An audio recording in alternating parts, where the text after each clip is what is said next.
Let's kick off day 5, yeah?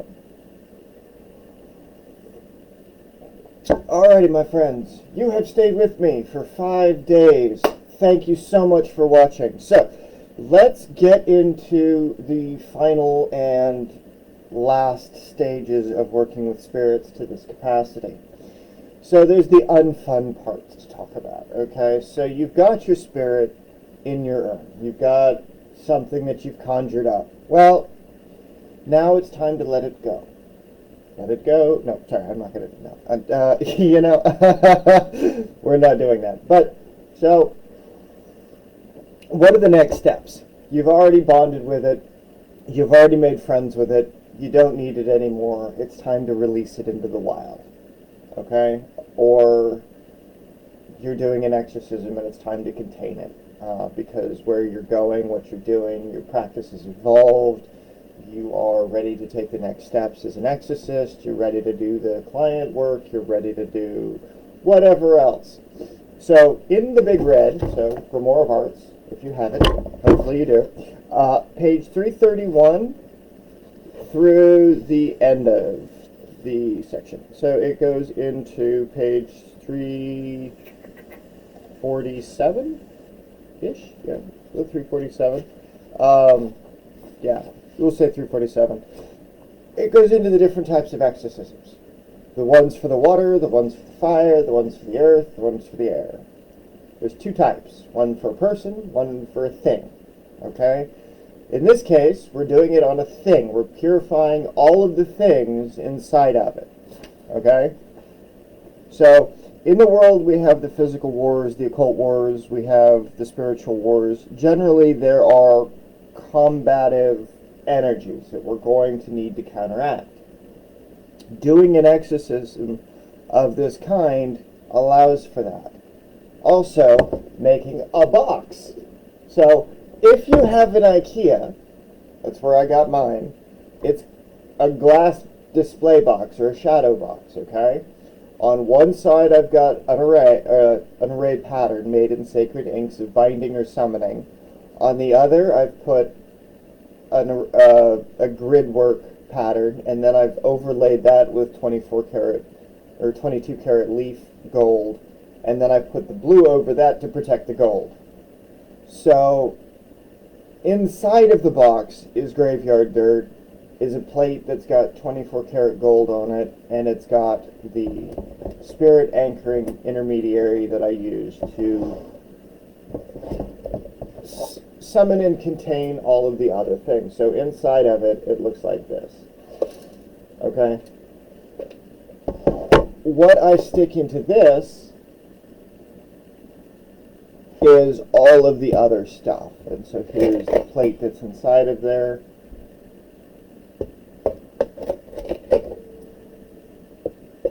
And the bottom of the box is an array itself. Everything is painted.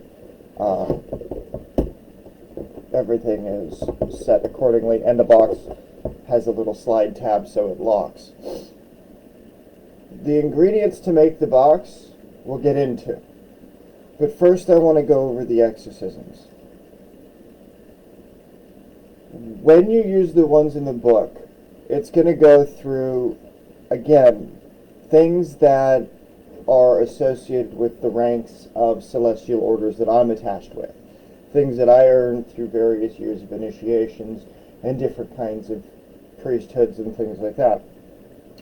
So, be aware that you're going to need to rewrite some of this stuff. But essentially it is, I call forth the spirit of fire through the air, I call forth the will of fire, banish these forces from this space, by the will of fire be banished hence, by all the purification of the herbs be sent forth from this place. By these herbs this shall be beyond it. This shall become a neutral space. Spirits be sent into the darkened light. I cast you from this vessel of night. By the wind of heaven and earth. By the bond of the heaven and earth. By the breath of life made flesh to the word. By the word of power issued forth. That by the will of fire be sent now into this vessel. Be cast into the night and be drawn into the night's fire. By these words and by the blood of the will of fire be sent from this place. Spirit of breath made flesh, restore this place. return it once again to a neutral space. Right? There are words of power in there that as you say these things, you should feel your hair stand on end.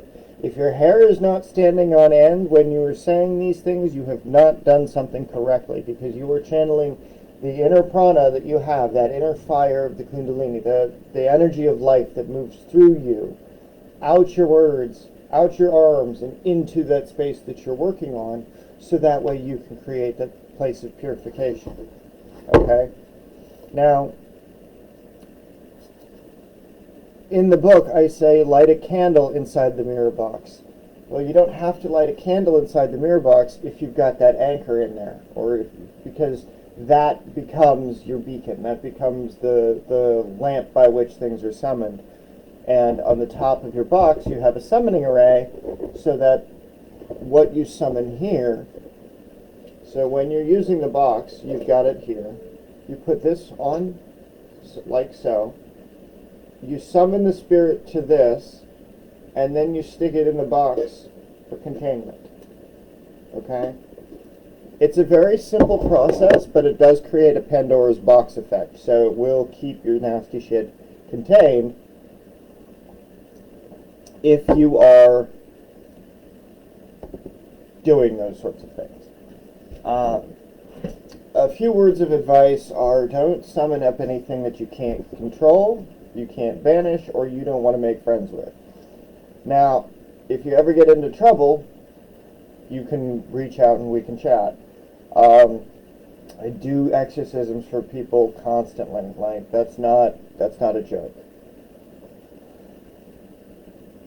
Other things that you can do when you're making a spirit totem is you can use, like, if you're going to be creating a totem for a dead pet.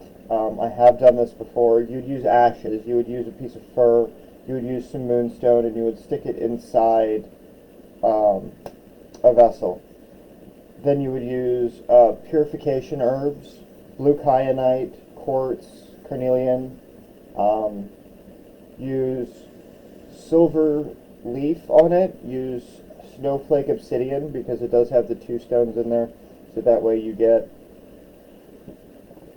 those. If you're going to be making a really big one, and you can wrap like, I used a gourd at one point, and so I made a collar around the gourd out of amazonite, 2 labradorite beads, 1 yew bead, 3 bloodstones, a coral bead, an onyx bead,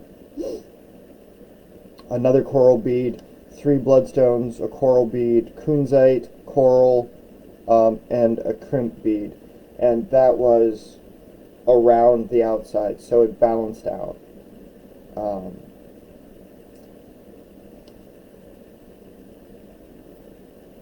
So you did, that was from the center of it to one side, and then you just replicate the pattern on the other side. Inside of it was, actually, let's get into it a little bit. So the coral is to associate for the depth of healing. The onyx is for the path between. It's attached to Saturn. The kunzite is for removing obstacles. The yew is for the connection of spirits. The amazonite is for an unconventional method. The labradorite and larkovite that I used was for protection and temperance of the same space. Garnet was for the loving memory, and bloodstone and garnet also connected to Mars. So it's the mind of the thing that was. Inside of the vessel that you can use is a powder of the moon. So if you take the lunar ingredients in all their states, you can put those into the vessel. You use lavender for spirit interaction. You use ashes. You can create a boundary blend, so that way the spirit exists in a space outside of time. You can make a transmutation oil or a metamorphosis oil, and you can add that to those. Those are proprietary blends in my path that I use for people, and so I'm not going to give out those recipes. I'm just not. They're too unstable for other people to use without having that history with the herbs. You can use oak moss or Spanish moss. for the sleeping and the rest of the spirits, so that when it goes in, it can rest on the moss. You can use a purification blend to give restoration and sleep, so when it's not in action, it can be more calm and stasis base. Cedar for purification and ancestry, rosebuds for the love and the connection, saffron for the light that you're giving it because of the attachments to the sun. So when you're making those kinds of spirit totems, you just want to be very, very cognizant of the ingredients that you use, why you're using them, and what purpose that they're going to serve, so that way what you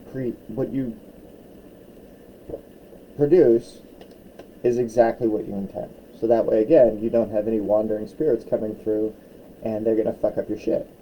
If they fuck up your shit, then it gets bad, and then you need to call me and be like, hey Brian, I need an exorcism.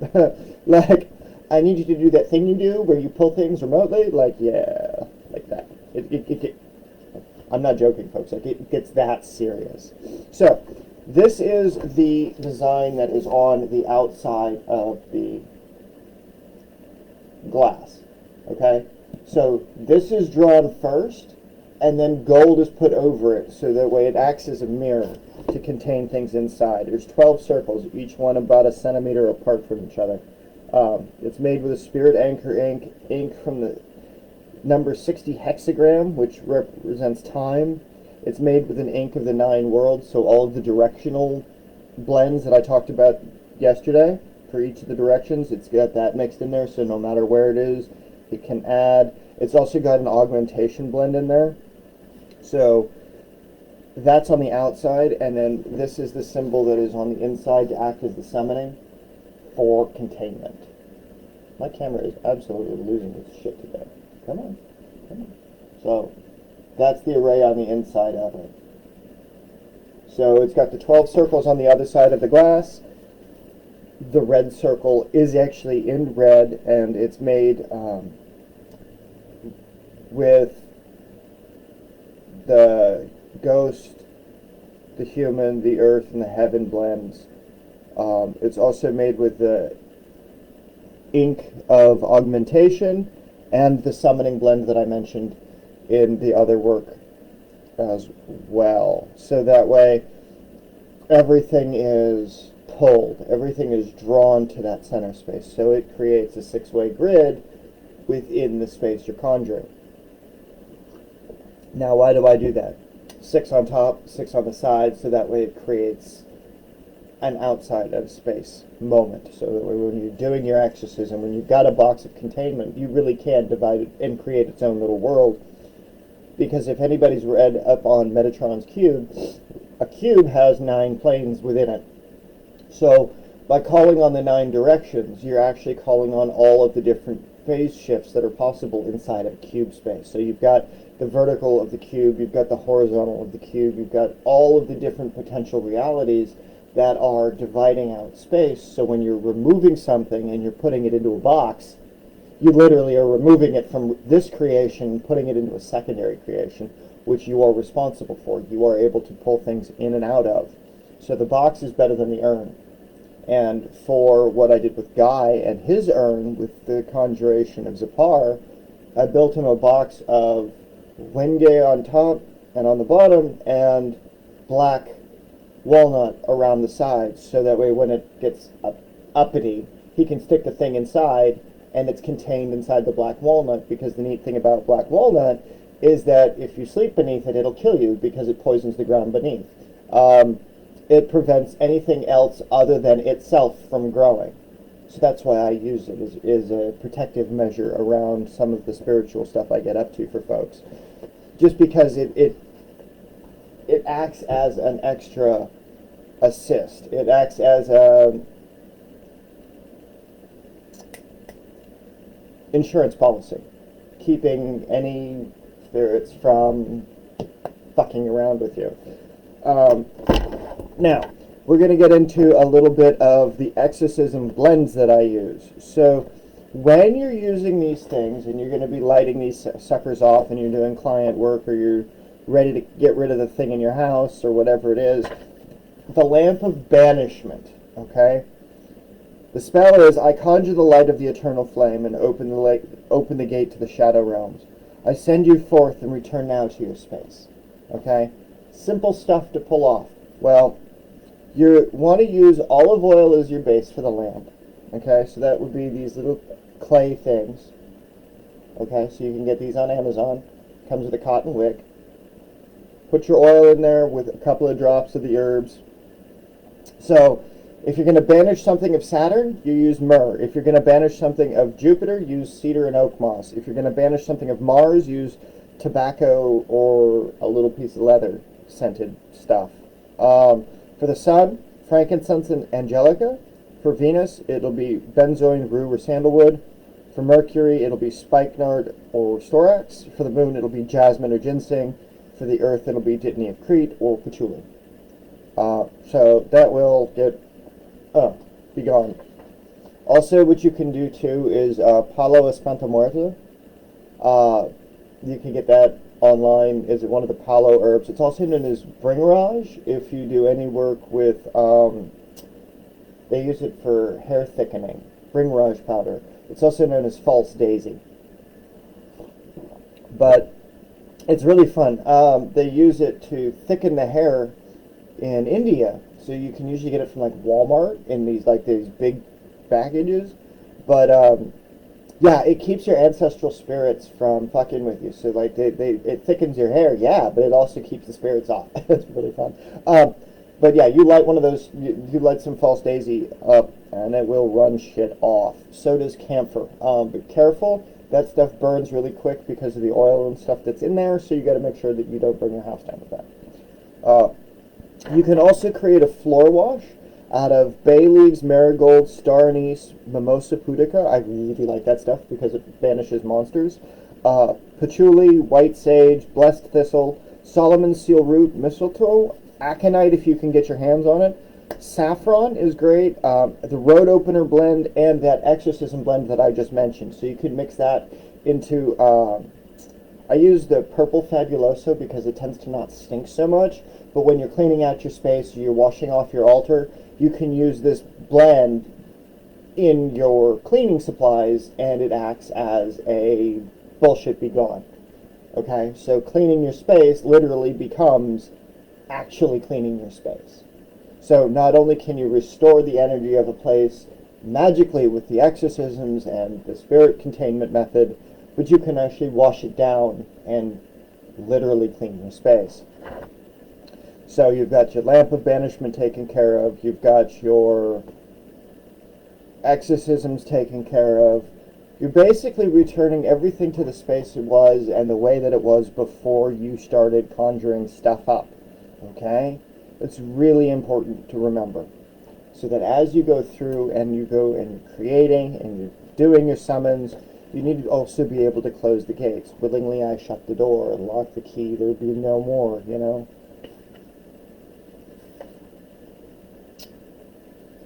That's something that if you can, you know, you open the way that they may come, you know, but willingly I shut the door, turn the key, there'll be no more. Something simple, right? It's cleansing, it's purification. You're stepping away from it. Okay, you're shutting down the energy of the space. So over the last few days, you've gone through sitting by the cemetery, you've gone through building an array, you've gone through making the spirit urn, making your conjurations, doing the restoration of the fallen, building out a vessel of containment in case shit goes sideways. Like, you guys have all of the means and the materials by which you can apply these things. And like I said, if you run into trouble, please feel free to reach out because this is what I do regularly. Like, if you need something built, if you need something made, I'll be happy to help. You know, I'll be happy to make it for you. But just when you do these kinds of higher level works, when you're working with spirits, when you're applying these spirits, when you're releasing spirits, you know, it's not that you're trying to do this stuff to be a badass. Yeah, I mean, you'll be a badass for doing it. Like, yes, good job. But You know, it's not about having the ego. It's not about going out and insulting the spirits to piss them off in order to get them to action, right? Like, there's this guy who worked at the Association of Paranormal Studies, and his health is crap right now. He used to go out into the field and he would insult the spirits or insult the region of the land. Like, one of the nights we were conjuring stuff up at the Presidio and to do the dowsing rods thing, and he actually got scratched by the spirits.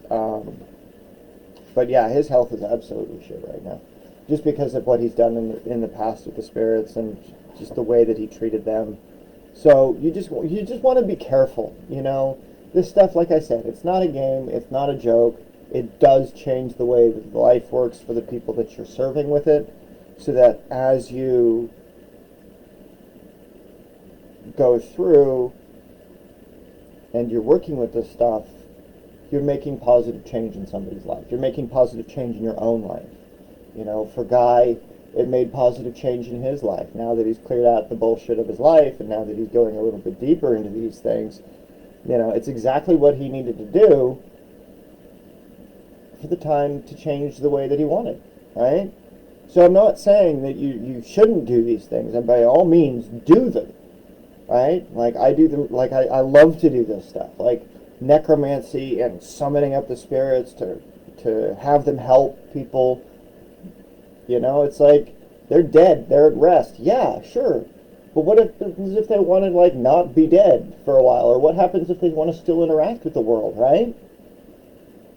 You can add a little of the ingredients that you use to anchor the spirits, the spirit anchoring blend, into a pendulum, and you can ask the spirits. You can get the dowsing rods out. You can question these things, and they'll respond accordingly. You know? So just be aware that what you do matters. Why you do it matters more. And just don't let the spirits corrupt you or be led to think that, oh, you can summon up the spirit and I'm going to send it after you to do bad, horrible shit. No. Do not do that. That is not how those things are supposed to work. You summon them up there in your sacred space. They are supposed to stay there. If you're going to get them to do spell work with you, to lend their energy to spells, that's an entirely different conversation. That's a different animal, okay? So when you're going to ask a spirit to do spell work with you, okay? So now I've talked about the exorcism and how to get rid of them in case something goes wrong. When you get the spirits to work with you in tandem for your spellcraft, it becomes the chemical twin. Okay, it becomes your spiritual twin.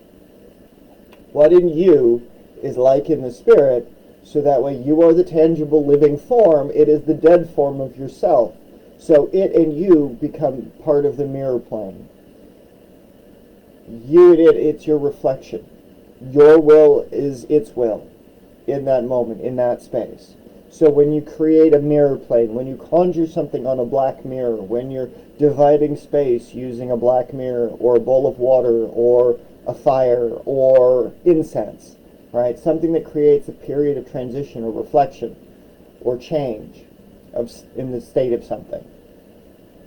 You have the means to commune with that energy and to produce change for that energy. You can have the spirit enter a totem. You can have that totem come to life.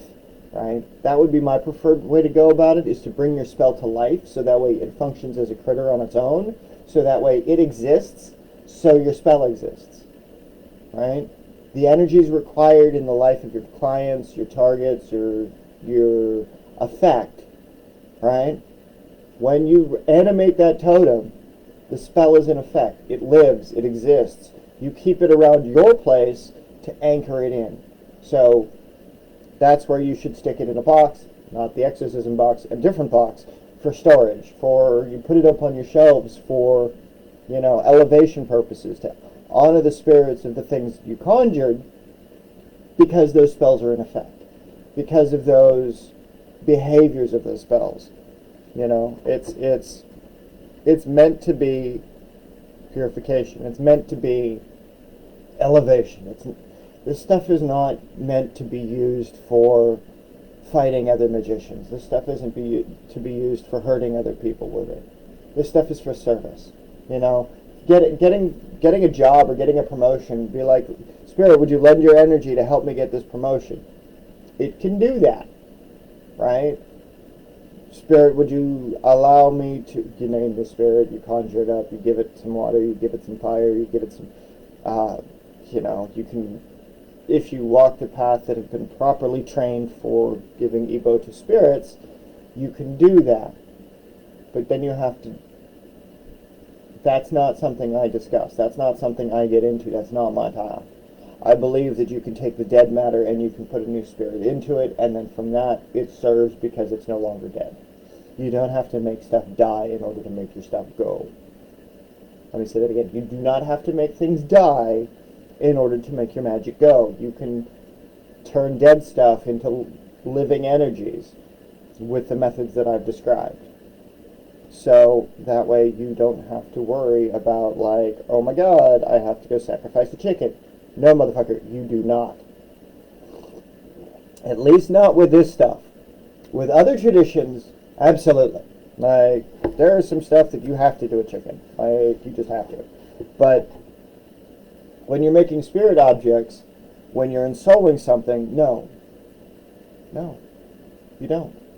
You don't have to kill stuff to make your magic go. And that's one of the things that makes me sad, is the people that think that that's the only kind of magic when it isn't. Because you're giving your living blood to stuff. You put a drop of your blood into that. You being a magician, you being a divine current, you being the will behind the power, right? That has more authority than a chicken, right? But if you walk the traditions, like in Palo or Santeria, Vodou, things like that, then yeah, you need to give it a chicken, because otherwise you feed yourself to those things. You don't want to do that. So, like I said, in some cases it's necessary, but for what I'm talking about, no. And that brings me to page 261 of the Big Red. So, again, 261, to take life. Now, when you're ready to disassemble your things, you've given it the exorcism, you've done whatever you need to, you've smashed the spirit anchor vessels at the side of a river, you know, you've washed it out in the river and let the ingredients flow away. There's the Sumerian, which says, Inakare bemuk ade labasi alaku. Sa'ana ina mitutu ade labasi alaku. Tabalu ina gishtil ade labasi alaku. Tabalu ina ziana ade labasa alaku. Tabalu ina shi ade alabasi alaku. Tabalu ina ta'it ade labasi alaku. Sa'ana ina mitutu ade labasi alaku. Ina karabimuk ade labasi alaku. What this means is, in the midst of power, bring to naught. Belong unto the dead ones, bring to naught. Take away the vehicle of life, bring to naught. Take away the heavenly life, bring to naught. Take away the soul, bring to naught. Take away life, bring to naught. Belong unto the dead ones, bring to naught. In the midst of power, bring to naught. That is the spell of ending. That is you're done. The spell is over. The spirit is dead. That is, you're killing all the energy inside of the thing that you're doing. So, when you are using the exorcism box, when you are pulling stuff out, and you have those energies inside of you, inside of your lights or your anchors, you kill it. You end it. You end you separate the threads of energy that hold them together so that they can no longer be together, in order to create a neutral space. So that way what you have is the static energy and the non-static energy, so that the spirit is actually at rest. So you divide from it the animation, or the ability for it to form animated life. So you make it a neutral thing. So it's basically like commanding something to go to the desert, but you're performing the action of evaporation to it. You are separating from the spirit its active properties, so that way it goes to be like the desert sands. It becomes scatterable. It becomes nothing. The animated parts of it get removed. The fixed parts of it become stagnant. So that way when you need to, you can take the anchor out, you can stick it on a new array, you can bring it to new life, and all of the negative energy that you contained in it once, you can bring back and restore it and reuse it and keep going. Like you can create, again, you create these perpetual energy flows. So as you go through and you do these things, you have the means to manipulate energy currents, right? If it's a really nasty demon and you just take it and you break it apart and you shatter its essence and you separate it out, that's great. You can do that. That's the spell that'll do that. How do I know? Because I've done it. And it works. Really good. So just be aware that whatever you're doing, there's generally something that will undo what you've done, except things that reform the box. If you're dealing with the box, that's a different animal. Like that is you have to be able to crack into different dimensions, and the way that you build the box is that's a weekend workshop, and that I'm going to charge you for. Like you want to do that weekend workshop with me, then hit me up and we can build a box. But yikes. So, in the meantime, my friends, stay safe. If you don't have the Big Red, I recommend you get it. It is on Amazon. But it is called the Grimoire of Arts. It came out back in 2012. A little history on how all the spells in there came to be. So, you know, this stuff didn't just come to my head. It took me 10 years to write the thing. All the methodologies, all the spells that I was testing with friends and chat rooms and shit for about 10 years, I put together in this thing, right? So it really is some of the most referenced spellcraft that I still use. Like I still teach students out of this stuff almost every day. Like there is not one day that I don't pull something out of this book. It's really handy. Like some of the stuff needs to be rewritten, some of the stuff needs to be reworded. One of my favorite spells ever is the Rite of Transformation, and that one is where you open yourself up and you connect yourself to nature. You connect yourself to the Black Forest at midnight, you create yourself anew, you give yourself a rebirth, you become new, right? And it connects you to the deeper flows. So that is the coup de grace of what this book can pull off. But, you know, when you're making your summons, when you're working with these energies, when you're doing these kinds of things, then just be aware. Just be aware of what you're doing and the impact that it's going to have. Because as a priest of these traditions, as a priest of summoning and working with spirits, you know, it's a different grade of witchcraft. It's a deeper connection to the spirits of nature, not just nature itself. Right? So you can pull the spirits up out of a tree. You can make a spirit anchor for that tree spirit. It becomes an ancestor. It becomes something that you can reverence. You can add into a cauldron. You can add into, like, you can build a forest, essentially. You know, if you get all the Ogham fuse, and you understand that the way that the fuse grow is to represent the way that the trees grow. So if you have the sacred trees, you can build the sacred forest, and you can use the spirits of the forest. You can use the spirits of the earth. You can use the spirits of nature. You can connect with them, and you can awaken them, and you can include them in your spellcraft. So when you're using the ingredients of lavender, you know, it's the spirit inside the lavender plant that you're adding to your spellcraft, not just the physical body of lavender. If you grew the lavender and you cultivated the spirit and you harvest the lavender, accordingly, then you can divide off the spirit of lavender, clip it off, keep some of the spirit inside the plant, and then that goes into your spellcraft. That's if you're using the fresh stuff. If you're using the dead stuff, then you have to do a little bit more to it. You have to resurrect the spirit. You have to call it back into the vessel. And that's why I use the spell of animation on these things, is because that's the means by which you can recall those spirits. That way you don't have to worry about it. You don't have fresh ingredients. You can use the dried ingredients, and you rekindle them. You reinsole them temporarily in order to bring your spirit totems to life. So that is it for today, my friends. And I will leave you with that. Read a book. Read a book, as Trevor says. So, be safe on your journey when you work with the spirits. This stuff is immeasurably powerful. Like, you can do so much good with it. So I just hope that as you walk your journey as a magician, as an occultist, as a spiritualist, as a medium, whatever it is your path is, that these are tools that you can use to assist in your practice. So, until then, my friends, stay safe. And I'll chat with you soon.